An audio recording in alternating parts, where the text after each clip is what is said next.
మందు తాగుదాం రా అన్న. వస్తున్నా, తొందరగా పోనీ. అన్నా ఎవరి పైసలు ఆలే అయితే నువ్వే పోయి తాగు. ఎవరి పైసలు ఆలే అయితే నేను ఒక్కనే పోయి తాగుతా.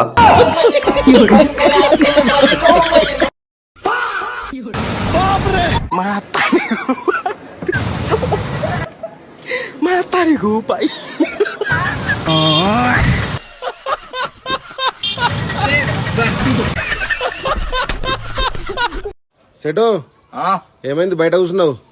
లోపట ఉడుకుతుంది. చికెన్ మటనా?